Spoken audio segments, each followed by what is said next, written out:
De volta já aqui com Bem Assim e hoje tem quadro, viu? Vamos lá conferir. E agora aqui no Bem Assim a gente vai começar o nosso quadro Neuro e Mais.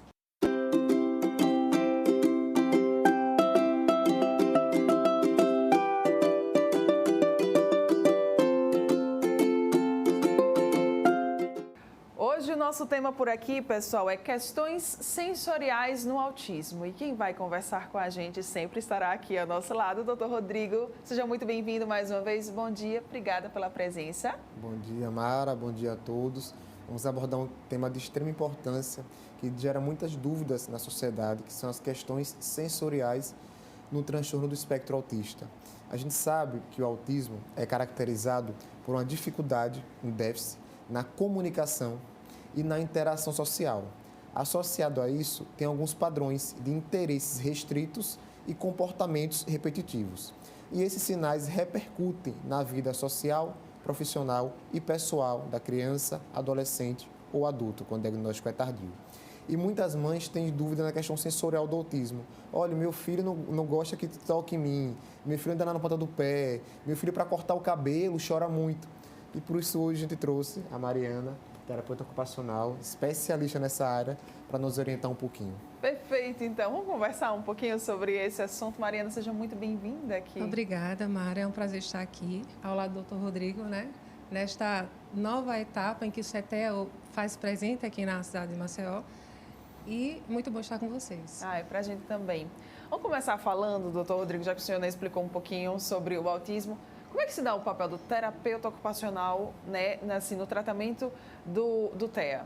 Então, sendo a terapia ocupacional uma ciência que se ocupa em estudar a ocupação humana, entendemos que a ocupação da criança é o brincar. Então, através dessa atividade lúdica, nós trazemos à tona as dificuldades da criança. Quando ela chega no consultório, a gente começa a perceber quais as dificuldades, os déficits e até mesmo as habilidades já adquiridas que ela possui. Então, a partir disso, a gente começa a estruturar uma avaliação sensorial, do perfil sensorial da criança, para investigarmos e vermos realmente quais são os déficits que ela apresenta na etapa do desenvolvimento que ela se encontra. Perfeito. Doutor Rodrigo, é muito importante esse acompanhamento multidisciplinar, que é assim que se chama, né? É excepcional. É assim, o acompanhamento multidisciplinar transforma as vidas das crianças. Eu sempre falo que a gente acha que o profissional está só brincando com a criança. Não é isso. Ali é uma ciência envolvida, é um brincar funcional. Colocar, às vezes, num balanço, numa gangorra, colocar para mexer no objeto, a pinça que a criança faz. Tudo aquilo estimula o cérebro da criança, os neurônios, as conexões nervosas. Então, não é só um brincar por brincar, é um brincar com a ciência muito envolvida, que tem um planejamento prévio, estudos prévios e tudo que vai fazer com aquela criança é extremamente planejado, dedicado e pensando em que habilidade será trabalhada. Porque o adulto, qual a ocupação do adulto? É o trabalhar, é nossa vida diária. Já a criança não, a criança tem que brincar. E esse brincar tem que ser com funcionalidade. E esse brincar funcional vai fazer com que esse adulto desenvolva suas habilidades de adulto adequadamente, porque não se pulou uma etapa. Então, a gente sabe que a questão do terapeuta ocupacional é de extrema importância para o tratamento do autismo. São profissionais fundamentais para que a criança desenvolva grandes habilidades, questões sensoriais trabalhadas. Imagina, a criança não consegue cortar um cabelo porque não consegue um toque de uma tesoura ou tocar no seu cabelo. O terapeuta ocupacional, que a Mariana fez esse belo trabalho, vai ajudar nesse sentido. Às vezes a questão alimentar é sensorial. A criança não gosta de comidas pastosas, não gosta de comida com certas texturas. Isso é sensorial. Então, o terapeuta ocupacional, o famoso TO, Mari, vai trabalhar essa questão. O andar na ponta do pé. Tem criança que anda na ponta do pé por questão sensorial, não gosta do contato com o chão. Do pé completo, no chão? Isso. E fica até às vezes com lesão no tendão, fica gerando até inclusive lesões realmente físicas. Então, o terapeuta ocupacional trabalha isso. A motricidade fina.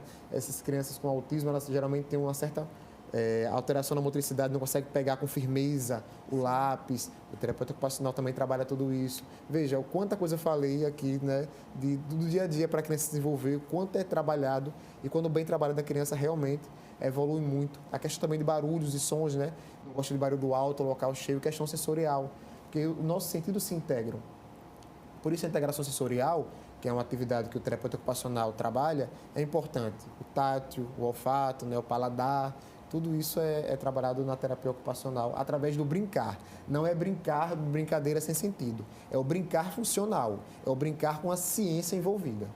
E eu acho isso muito interessante quando a gente fala desse brincar com intenção, né? Com intencionalidade, Mari. Porque muitas vezes as pessoas que são leigas, elas acham assim, tá ali, olha, só mexendo. Mas não sabe que por trás daquele brincar tem muita intenção, né? Tem muita intenção e a funcionalidade. Como o doutor Rodrigo falou, ela vai aprender no brincar, lidar com as atividades de vida diária dela. Entende? Porque a questão de cortar as unhas, eles têm muita sensibilidade, o couro cabeludo. E são necessidades, né? São necessidades, porque a partir do brincar ele vai começar a desenvolver as habilidades mais tarde, futuras dele, né? Então, tudo começa no brincar. Né? E as crianças com TEA, além de toda essa dificuldade sensorial, ela tem outras dificuldades nas habilidades mais básicas, como, por exemplo, a imitação. Como é que a criança aprende? A criança aprende imitando. Então, se ela tem essa dificuldade também, a gente vai ter que estimular. Entendeu? Então, é tudo a partir do começo mesmo. Vamos ter que investigar essas habilidades básicas que ela encontra-se em dificuldades, para, a partir daí, então, a gente traçar um plano de tratamento e ver realmente como se deve trabalhar cada parte do que a criança apresenta. Perfeito. Doutor Rodrigo, é importante que todo esse tratamento multidisciplinar ele comece o quanto antes, assim que essa criança já puder ter o diagnóstico fechado, né, do transtorno do espectro autista, é importante que ela já inicie. A gente fala que quanto mais precoce a intervenção, melhores são os resultados. A gente nunca pode postergar o tratamento da criança até com suspeita de autismo. Suspeitou de autismo, começa a intervenção precoce. Por quê? Os primeiros 1000 dias de vida da criança é onde há mais conexões nervosas. Sim. A gente não nasce sabendo nada, a gente aprende. Então, quanto mais precoce aprende, quanto mais precoce é ensinado, melhores serão os resultados para tornar a criança independente, funcional e para poder reduzir esse repertório que causa prejuízos nela e otimizar o repertório positivo que causa funcionalidade.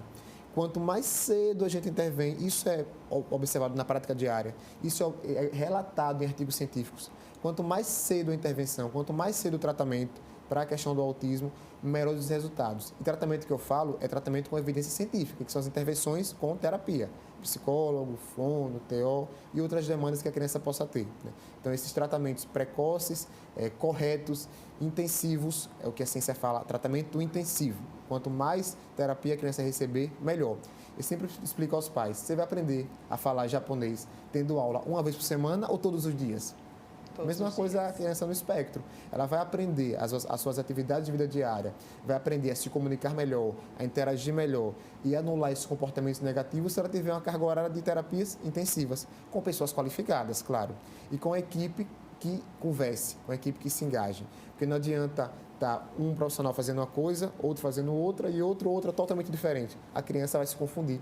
Né? Então, quando todos se reúnem, planejam e traçam o mesmo objetivo, cada um trabalhando em sua área, a criança evolui muito. A gente vê isso na prática quase que diária. Muito bem. Assim também funciona com a terapia ocupacional, né, Mari? Sim. É muito importante esse tratamento intensivo, como o doutor Rodrigo falou. E assim, só para elucidar um pouco mais do que vem a ser a integração sensorial, a gente entende que é um processo neurológico, né, em que a criança e os adultos, mas como estamos falando de crianças com TEA, elas precisam captar do meio os estímulos dados, né, do meio externo. E ao chegar essa informação no cérebro, ela precisa organizar essas sensações para então emitir uma resposta adaptativa ao meio. Né? E essa resposta adaptativa entende-se que seja uma resposta adequada ao estímulo que ela recebeu. Né? Então, a integração sensorial, né, uma técnica usada apenas por terapeuta ocupacional, associada à ciência ABA, que é justamente essa interdisciplinaridade que a gente tem na clínica, né, contribui muito para a evolução da criança, porque a terapia ABA faz com que a gente tenha essa intercomunicação entre os profissionais e assim a gente possa saber o que o colega está trabalhando, a forma como se está trabalhando, para que seja o mesmo método de ensino para a criança, porque a ciência ABA nada mais é do que ensino de habilidades. Né? Então, como o doutor Rodrigo falou, se a gente ensina muito, é provável que a criança também aprenda mais. Né? Então, justamente isso, a integração sensorial ela vem para isso, para ajudar a criança a organizar essas sensações mediante estímulos que a gente dá usando os equipamentos adequados. E, assim, é uma observância muito aprofundada que o terapeuta ocupacional tem que fazer para perceber, porque não é uma coisa objetiva, é uma coisa de observação mesmo. A criança nunca vai chegar a saber, a dizer o que está sentindo, e muitas vezes os pais também não compreendem. né? Então, é uma investigação muito acurada que a gente precisa fazer para entender realmente onde é que está sendo a base do transtorno sensorial que a criança está apresentando. Muito bem, é muito interessante, né? Quando eu era leigo, Mário, eu via o trabalho de terapeuta ocupacional, aí eu pensava, meu Deus, para que serve isso? Piscina de bolinha, pula-pula, plataforma, disco giratório, balanço, a tirolesa, trapézio. Está parecendo um parque de diversões, como o pessoal fala, né? Mas quando você estuda a fundo, você vê o quão aquilo a criança evolui, né? Você vê quando eu era leigo, eu tinha uma opinião ignorante. Hoje, quando a gente estuda, meu Deus, quanto é importante isso para a criança, né? Para integrar o sentido, né, Mário? Integrar o sentido. E tudo da gente é sentido, tudo o que a gente sente para transmitir para outro. É muito interessante. Mário, como é que se dão assim, as sessões? Tem duração de 1 hora? Em quanto tempo assim que acontece? É espaçadamente? São todos os dias? Explica mais para a gente. Então, é interessante que seja todos os dias, né? Hoje na clínica nós temos pacientes que vão todos os dias em tratamento intensivo, com a duração de 45 minutos cada sessão, e após cada sessão findada, ele já entra em outra salinha, já vai ter outra terapia, e assim ele segue um roteiro. Um plano, né? Um plano de ensinamentos com cada profissional. De acordo com o laudo médico que a gente recebe, a gente estrutura as terapias, né, de acordo com a necessidade da criança. Perfeito. Doutor Rodrigo, para a gente assim, se encaminhar para o final, né? Quais que são os sinais, os alertas que os pais que estão nos assistindo, nos acompanhando, eles devem ter nesse momento para que eles possam, assim, isso aqui talvez eu precise já buscar um médico para procurar ajuda. Eu gosto de dar exemplos. Semana passada eu atendi uma criança com 2 anos que teve diagnóstico, a mãe me falou, Rodrigo, eu percebi que tinha alguma coisa de alteração nela desde que ela nasceu. Porque ela nasceu e ficou de cara feia, não chorou. Eu disse, por quê? Já era muito séria. Sim. Então, você pensa, criança que é muito séria, a criança tem que ter um sorriso social, tem que ter um sorriso de interagir com o outro, né? Então, assim, começa muito novinho. O que é que a gente observa? Desde muito novinho, a criança que chora muito sem sentido. À noite não dorme bem, a mãe acha que é cólica, acha que tem está sentindo alguma dor, vai em urgência, não, um choro inexplicado.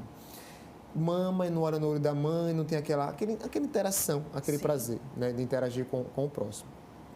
Aí vai crescendo, quando vê, tem uma dificuldade, um atraso para falar. Está com 1 ano, 2 meses, não está falando quase nada. É o que mais faz com que a mãe procure a gente. Apesar do atraso da fala hoje não fazer parte dos critérios para o diagnóstico de autismo, a gente sabe que existe o atraso na fala como um dos sinais possíveis. É aquela criança que anda na ponta do pé, tem uma agitação importante, sempre foi muito agitada, né? Fica girando em torno dela mesma, fica para cima, para baixo, para um lado e para o outro.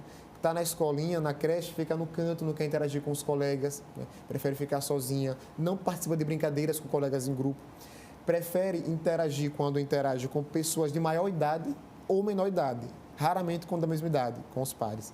É uma criança que tem uma dificuldade de se alimentar com certas texturas, chega até a vomitar quando se oferece aquele alimento.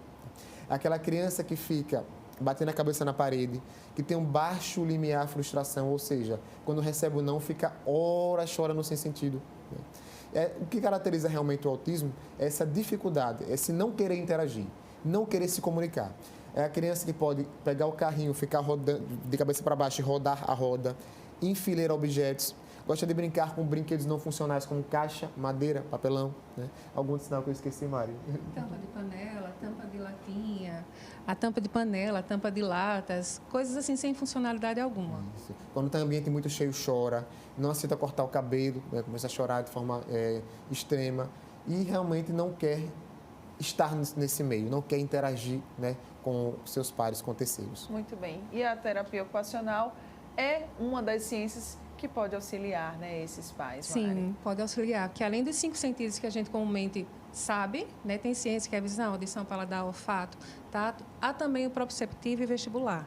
E que os que mais são importantes nessa fase para a gente entender que muitas dificuldades da criança vêm a partir da disfuncionalidade desses 2 sistemas que são muito importantes, né, para a vida da criança. E como é que isso pode acarretar dificuldades posteriores? Porque se ela não sabe receber aquele estímulo, ela também não vai saber como responder adequadamente ao meio. E sem saber como responder, vai ficar difícil aprender as atividades que ela necessita, né, as atividades de vida diária e do brincar, Exato. que é a ocupação da criança. Olha aí, tá vendo, gente? Quanta coisa interessante nesse universo. Mas quem quiser saber muito mais, Basta acompanhar o Dr. Rodrigo e também Mari, né? Vamos lá falar as redes sociais, por favor. No Instagram, @RodrigoAraújoNeuro.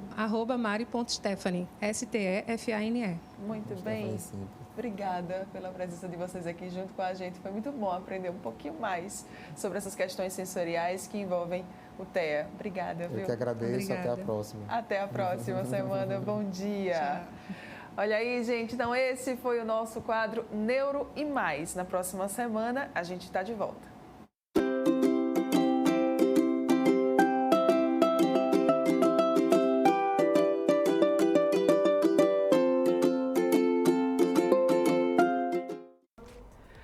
Olha aí, coisa boa, hein, gente? Muitas informações preciosas. E lembrando, reforçando a vocês que é toda quarta o quadro Neuro e Mais aqui no nosso programa. Vamos para mais um intervalo comercial. Daqui a pouco a gente está de volta. E na volta vocês vão aprender a fazer um biscoitinho delicioso de Natal. Volto já.